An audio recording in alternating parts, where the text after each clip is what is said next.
morning, Alex. Thanks so much for joining us. My pleasure.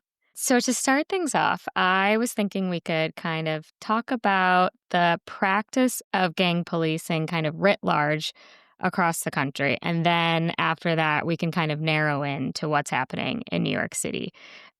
So, to start, can you tell us about what are some of the policing practices that constitute this idea of gang policing? Well, it's funny that you say this idea of gang policing because just the very framing of the issue of community violence as a problem of gangs sets us up on a path for certain kinds of interventions.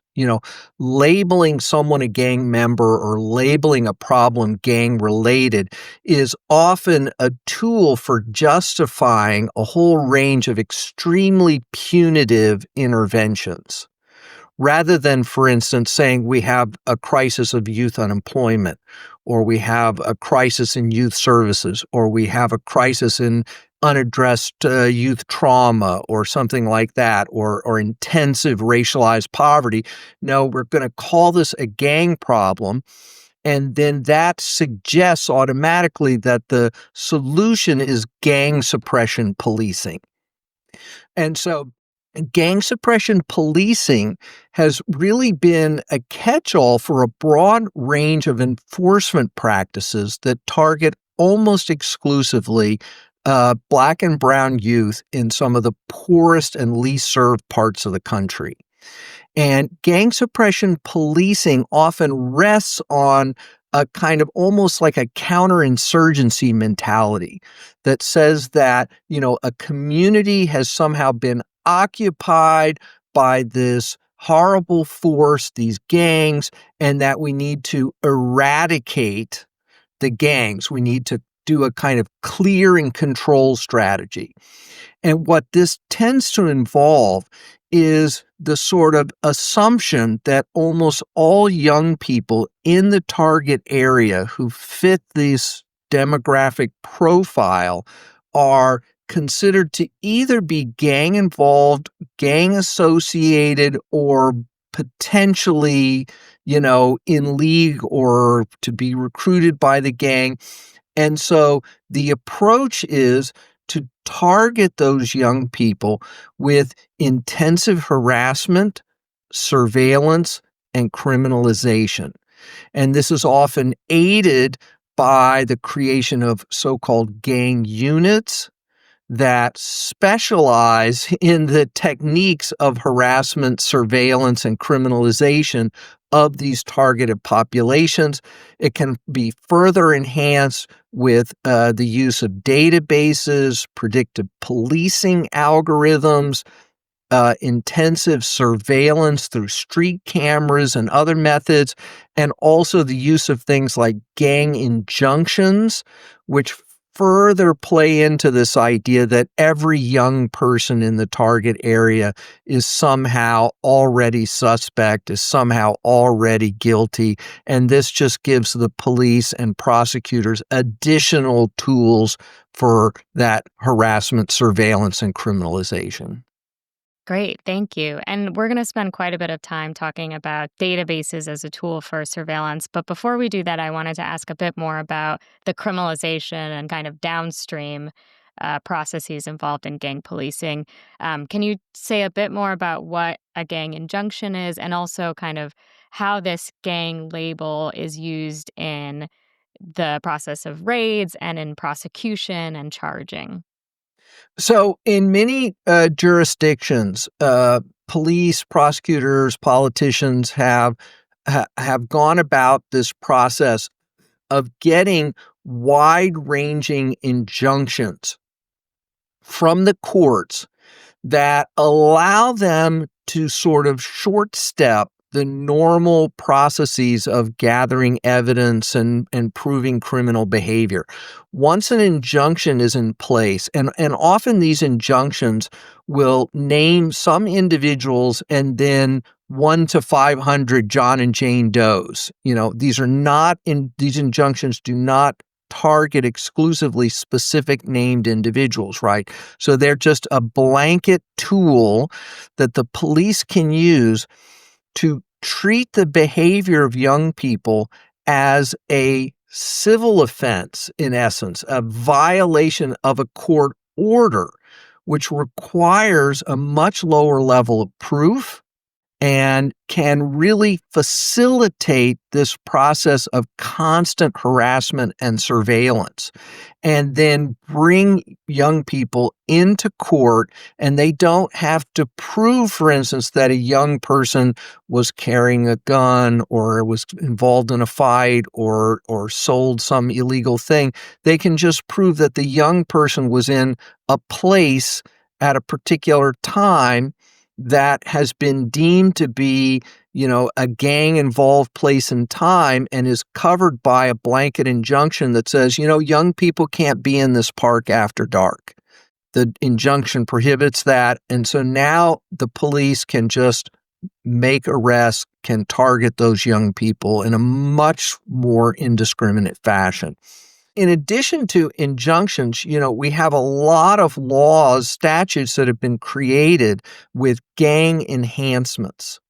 So that laws have been created that give prosecutors additional tools to ask for tougher bail conditions and longer sentences for young people based on the adding on of an allegation that their behavior is gang related. And this has contributed significantly to long-term sentences for young people in places like California. And in addition, we've seen the use of conspiracy laws that were created to target elaborate criminal enterprises. When we think of like a kind of stereotypical mob or mafia type organization. And these conspiracy laws give police and prosecutors a whole new range of tools to target young people, not based on their specific conduct, but on their association with other young people, one or more of whom might have been involved in some illegal activity. And so now these young people are criminalized for those associations, for conspiracy to distribute narcotics or conspiracy to commit a shooting. And this has also contributed to very long sentences for young people where there's no actual specific allegation of, for instance, violent behavior. Are RICO charges an example of that? I think people are probably familiar with that term now. So many people may have heard of so-called RICO charges, these racketeering corrupt organization charges, and that's essentially what we're talking about here, either at the federal level or at the level of different state laws that serve a similar function. So on to databases. Databases have come to take a variety of forms and functions in these broad gang suppression efforts.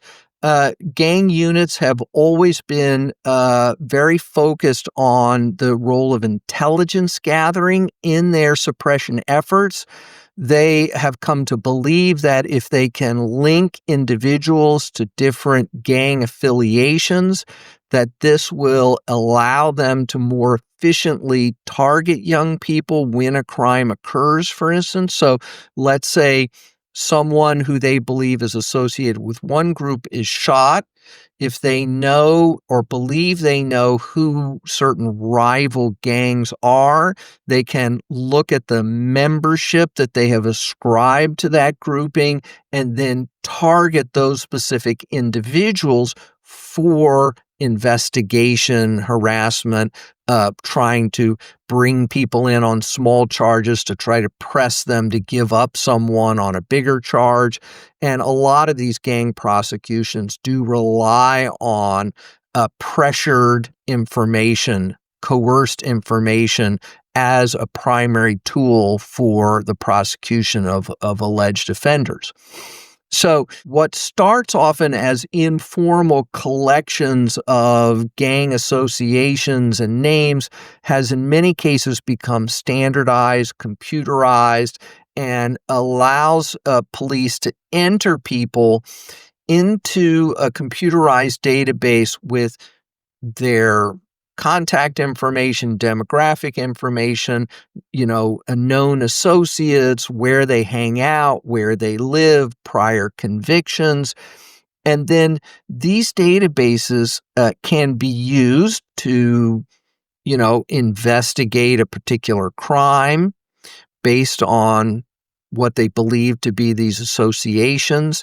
It can also be used in a kind of geographic way, which is to say, we see in the database a concentration of gang members at a certain location, and so we will now target that location for more intensive surveillance or more intensive harassment in an effort to suppress that gang somehow, either out of existence or into, behaving in a more appropriate way, according to them. And then at the sort of furthest extreme, we've seen these databases used for various forms of what we come to call predictive policing, which is to say that we ascribe to these young people a risk factor in some way based on their poverty, their prior arrests, their school performance, their involvement in child welfare proceedings, etc. Often these predictive policing algorithms are proprietary in nature. For-profit companies are selling this technology to police departments and therefore not releasing what the basis of these predictions actually is. We don't actually know in many cases what the variables are that they're putting into these computer programs to then spit out these risk assessments. And what we find, of course, is that the very premise of these predictive policing algorithms relies on police collected data often, ascribing membership in gangs, often large numbers of arrests, which are themselves the result of the police harassment, which is the result of the gang labeling that's occurred. And of course, these databases are not geared towards the provision of intensive social services, mental health care, improved schooling, housing stability. They're only being utilized to target young people for increased harassment and criminalization.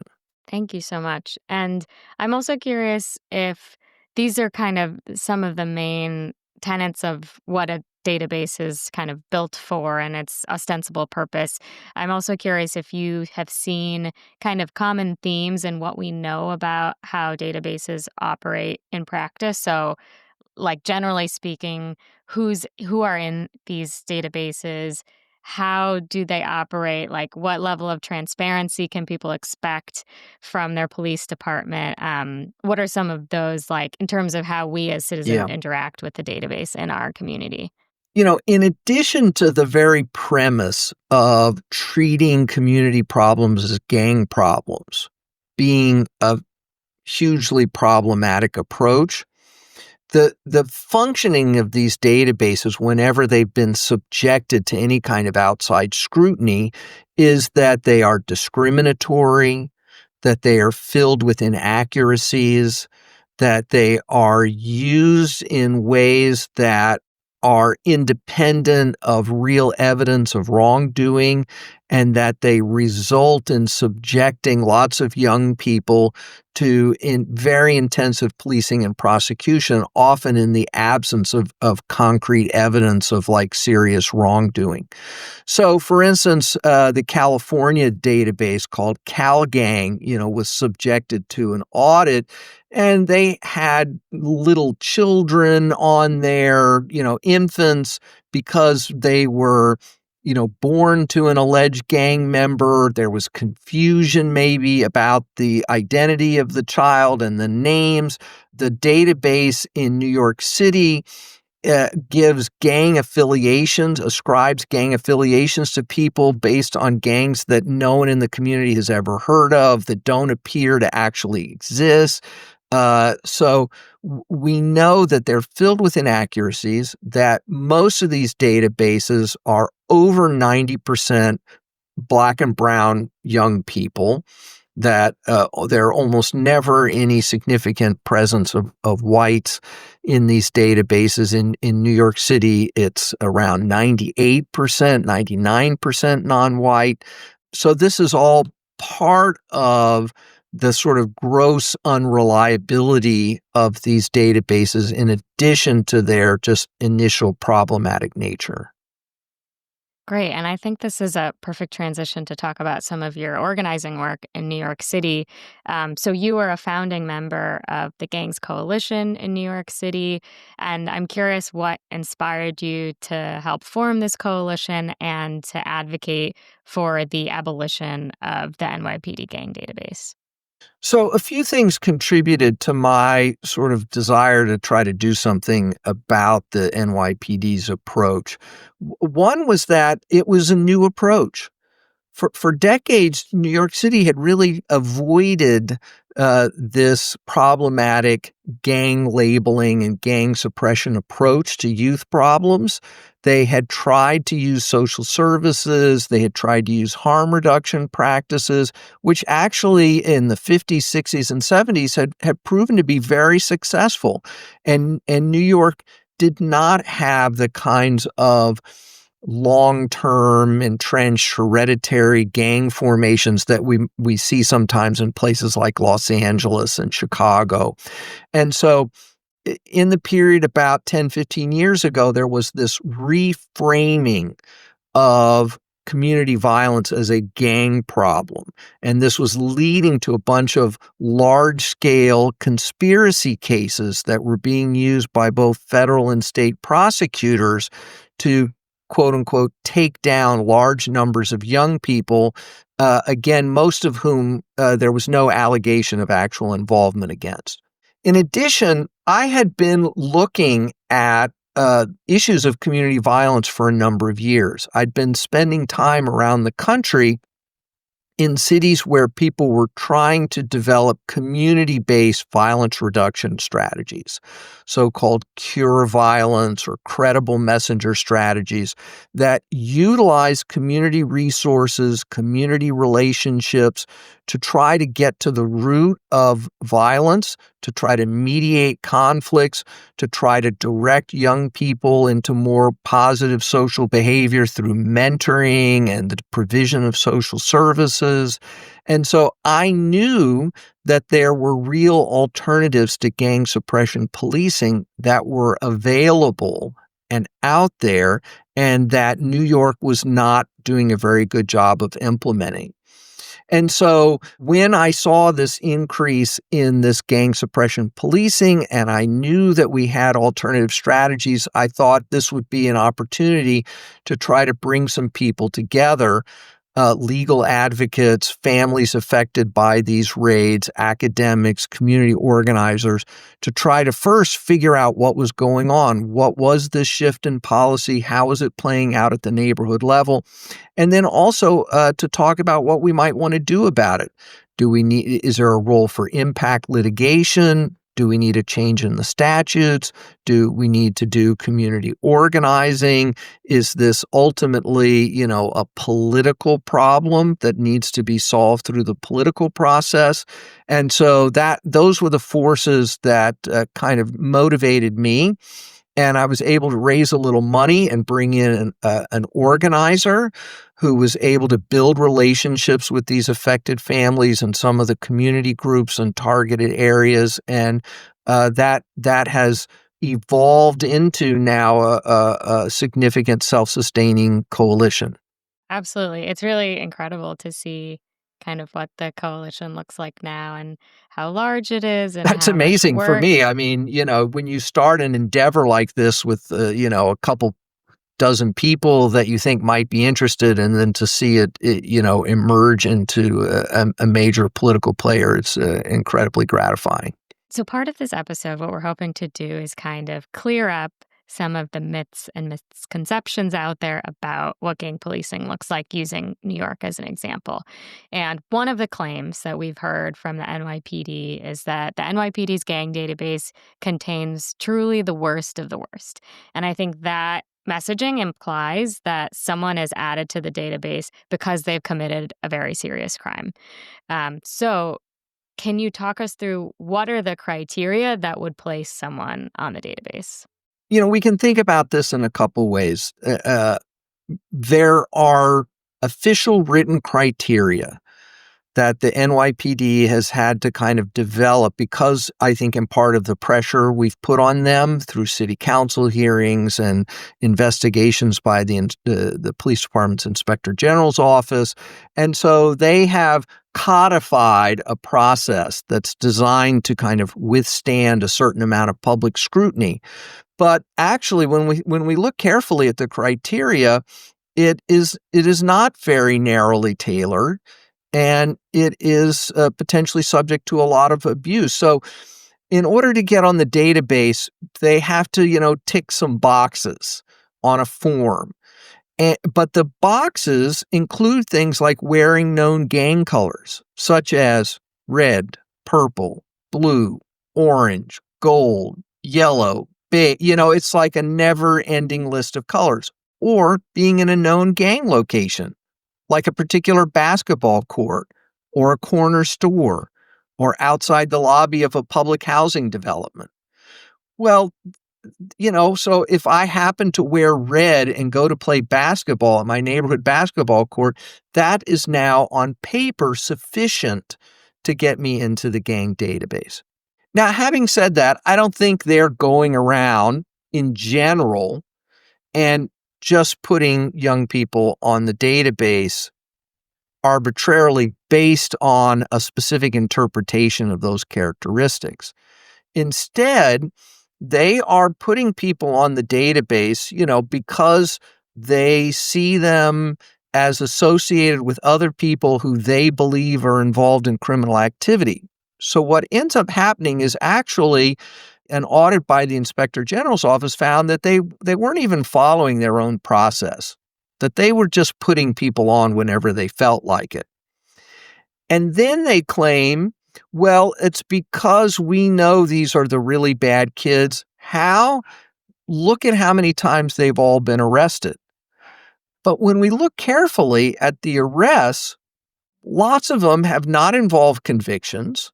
Lots of them are actually for low-level things, and it appears to us that it's actually a lot of it is the product of having been put on the database and subjected to constant harassment and surveillance.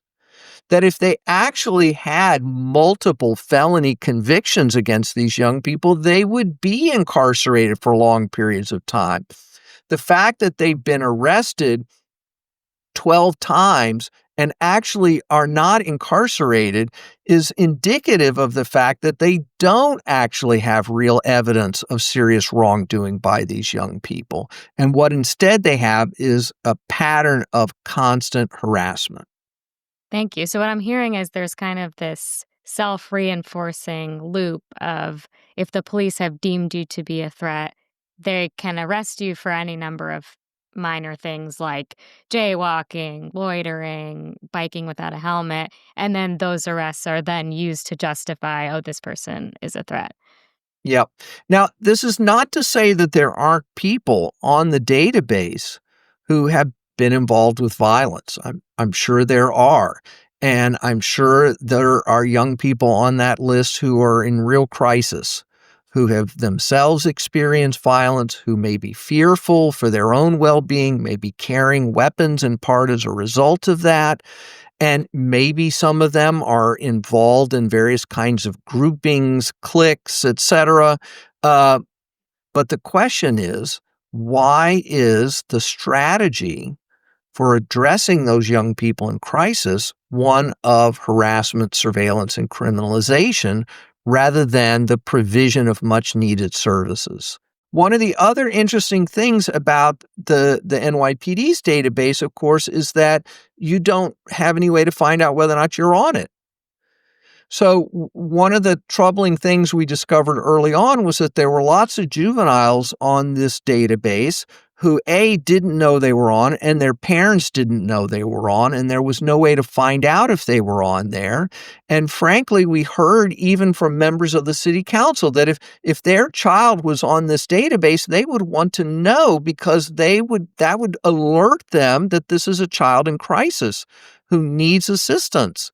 And the NYPD, as a result of our pressure, did remove many young people, thousands, from the database, indicating once again just how arbitrary and unnecessary this gang labeling actually is. You mentioned that the database is 99% Black and Latino, and there are almost no white people on the database. And I think maybe a myth or misconception is that that means like all of the gangs in New York are comprised of Black and Latino people. But what about white gangs? Like, do we know of any white gangs, and are they on the database?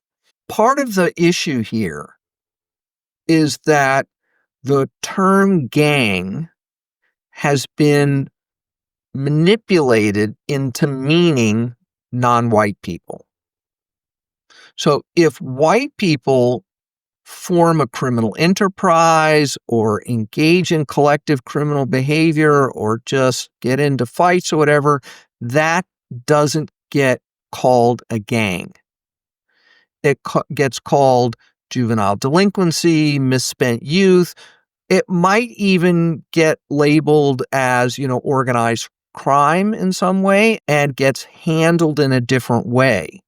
Or it might be a white supremacist, organization like the Proud Boys or something. And that doesn't get called a gang. A gang has become, by definition, something that involves non-white people. And that is part of the politics of creating a gang panic, is to racialize it. And as such, that justifies the use of these intensive policing and prosecutorial methods that ultimately drive mass incarceration.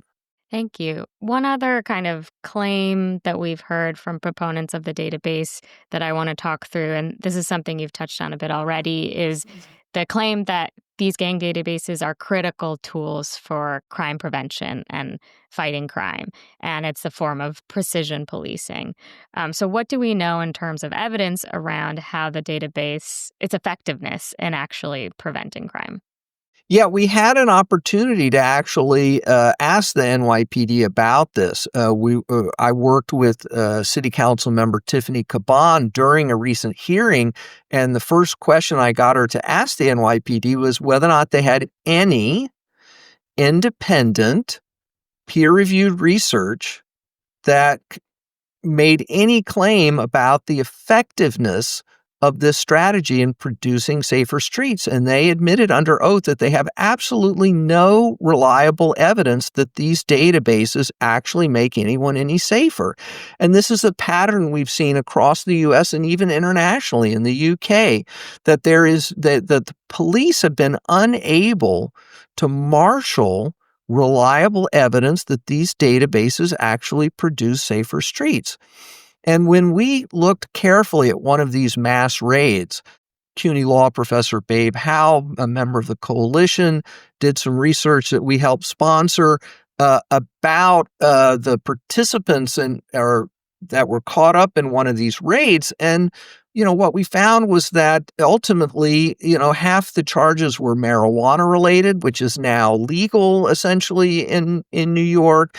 That in half the cases, the government didn't even make a gang allegation. They didn't even have any evidence that these people were gang involved. And that the 3 or 4 people out of 120 who were implicated in violent crime were already in prison at the time of the gang raid, and that the purpose of the gang raid was not to get the so-called shooters, it was to get everyone else in the neighborhood. Thank you. And based on this conversation, and also living in New York, I see connections between gang policing and other forms of racial racial profiling and other tactics that the police have used before, thinking of stop and frisk, for example.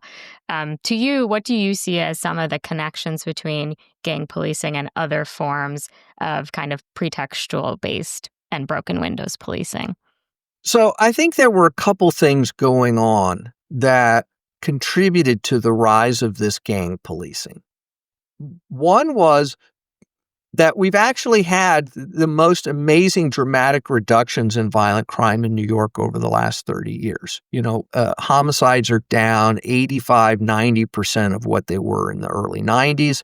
And the remaining violent crimes, shootings, homicides are somewhat geographically concentrated, not surprisingly, in some of the poorest, most isolated pockets of poverty in the city. And so the geographic focus in a way is understandable. The other thing that was going on was that the primary tool that the NYPD had been using to sort of attempt to suppress violence had been this blanket stop and frisk practice that was indiscriminately targeting all young men of color across the city, especially in intense poverty communities, which are overwhelmingly non-white in New York. And the community finally put a stop to that practice because it was incredibly harmful to the well-being of communities. It was being carried out in this obviously discriminatory fashion. And the combination of community resentment and legal action forced them to dial back what were hundreds of thousands of these stops every year to several thousand, some tens of thousands of stops. And there's a sense that the NYPD needed a strategy that would allow them to engage in this kind of blanket harassment and surveillance independently of stop and frisk, and gang suppression policing became that new method that they could use. So the police had been relying on a strategy of stop and frisk that had become widespread in its targeting of almost exclusively black and brown young men in the poorest, most high-need communities in the city. Because of that community pressure and legal action, the police needed a new tool that would allow them to intensively target young people of color in these communities, and gang suppression policing became that new tool. And by mobilizing the rhetoric around gangs and the worst of the worst, they were able to overcome a lot of that initial community resistance and bypass the legal restrictions that the courts had put in place around stop and frisk. So in a way, what we have is a kind of stop and frisk 2.0 going on. Thank you. And I think that also really touches on how effective the kind of police PR messaging can be in gaining community buy-in for these tactics and just kind of repackaging them in a different way. And I think related to that, there's one other kind of myth or claim that I want to talk about, which is that there are no harms to being on the database. And we've seen that come up a few times. And this idea that, like, well, it's a secret database. You might not know if you're on it. So how could you possibly experience harm from being put on this database? Well, first, let me go back to the PR thing. So this was definitely a PR-driven initiative on the part of both the police department and the mayor's office and the prosecutors that were involved in the Manhattan DA's office and the federal U.S. Southern District Court for New York State. They went on the media offensive. Police departments like the NYPD have massive PR staffs these days. There are dozens of officers assigned strictly to PR duty at police headquarters in New York. And there was a constant barrage of press conferences and special treatment for reporters to give them special access in order to do stories that would again frame the problems of these communities as gang related, the worst of the worst, and the victories of locking up lots and lots of young people of color. So the NYPD has maintained that there are no harms associated with putting someone on the database independently of their getting, arrested for criminal behavior. And we pressured the NYPD Inspector General to actually look at the functioning of the database, and they came out with the preposterous claim that there was no harm. But if you read closely in the footnotes, they say, well, but we didn't actually look for it. We didn't actually attempt to measure the harms. We just talked to some people, including the NYPD, who said there were no harms. So we didn't find any harms because we didn't really look for them. Well, we have looked and we have found harms. We know that the database is being used in court proceedings to give people higher bails or no bail, or subjecting them to additional surveillance as a condition of being released. We know that gang enhancements are being used in sentencing, and we know that the gang database is influencing day-to-day harassment by police of certain groups of young people in certain neighborhoods based on their association with the gang database. So to say that there are no harms is to kind of misunderstand the fundamental nature of these databases, which is to give police tools to target their harassment and criminalization of certain young people.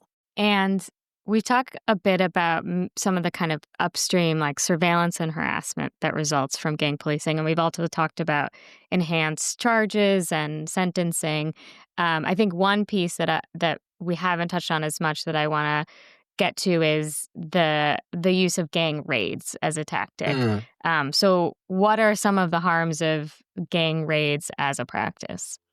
In this period around 10 years ago, we became sort of generally aware of this new focus of gang policing through their use of so-called gang takedowns or gang raids, in which they assembled long lists of young people that they felt were part of a quote-unquote criminal enterprise that was benefiting in some way from some act of violence that occurred.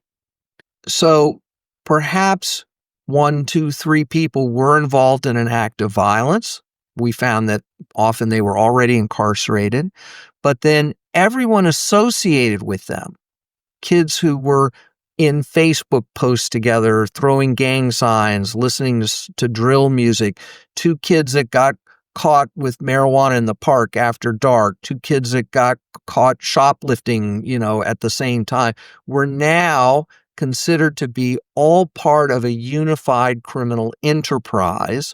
And therefore, the shooting that happened was in furtherance of the benefit of this alleged criminal enterprise.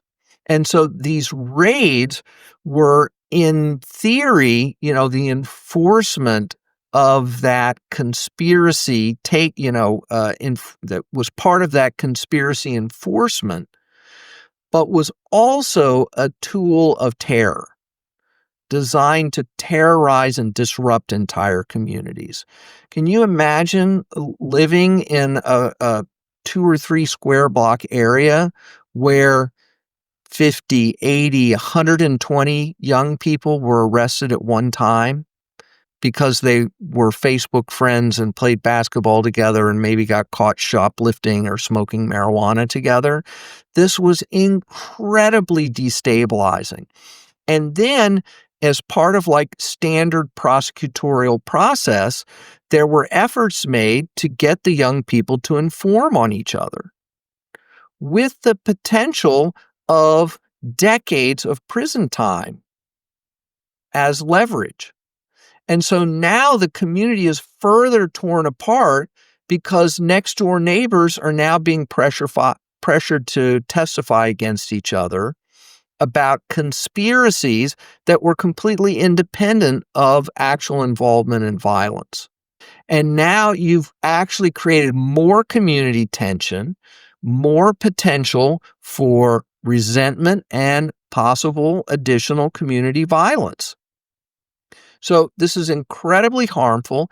And our research has shown that in many cases, these young people really had nothing to do with ongoing criminal behavior. Some were enrolled in college, in graduate school. Some were no longer even living in the neighborhood, were involved in positive activities, and had their lives completely turned upside down by these gang raids.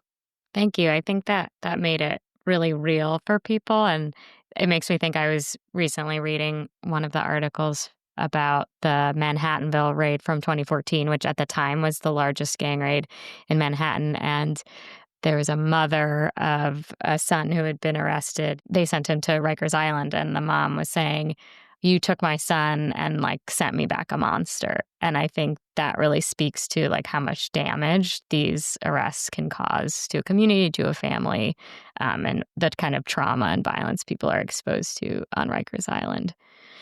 I want to shift a bit to a more positive note, which is, what can the average person do to get engaged on this issue? So, whether they live in New York City or somewhere else, what are the types of questions that they should look into about their local police department and its gang policing practices? How can somebody get involved?